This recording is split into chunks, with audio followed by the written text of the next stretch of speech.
Ciao ragazzi, io sono John Mira e bentornati su Bunka Boom. Oggi parliamo di uno dei miei film d'azione preferiti, Nome in codice Broken Arrow, 1994. Partiamo subito dicendo che questo è un film di John Woo. Chi è John Woo?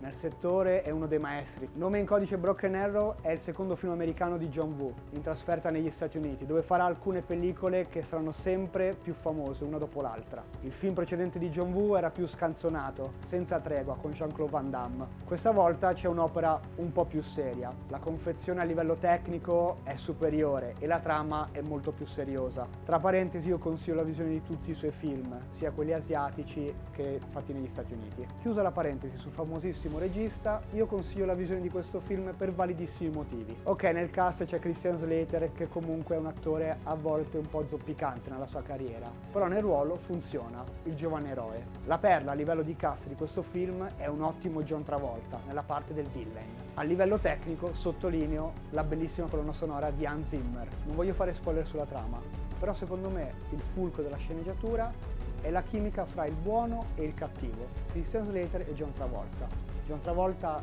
è più o meno il mentore, Christian Slater è l'allievo. Perché dico questa cosa sulla sceneggiatura? Perché in alcune sequenze John Woo sottolinea il rapporto fra due amici che sono diventati nemici. Quindi la missione diventa personale sia per il personaggio di Christian Slater che John Travolta. Il film ha tutto quello che si vuole da un action movie di serie A. Inseguimenti, esplosioni, sparatorie, acrobazie, scene su un treno che deraia, elicotteri che precipitano, di tutto. Essendo comunque un film di John Woo, i personaggi sparano con due pistole, scivolate, capriole, rallenti, sguardi. L'azione è roboante, esagerata, però non ti fa venire il mal di testa, perché Woo utilizza come sempre la macchina da presa e il tutto è molto elegante. Il film ancora oggi sul lato tecnico è molto valido. È veloce, ha un montaggio forsennato e come detto la regia non posso dire niente. Il film l'ho visionato quando andavo alle elementari e mi aveva colpito profondamente. Da qui mi sono molto avvicinato al genere dell'action movie e grazie a questo film avrei conosciuto uno dei miei cineasti preferiti, John Woo. Dopo quest'opera ha girato il film migliore che ha fatto una sua trasferta a Hollywood,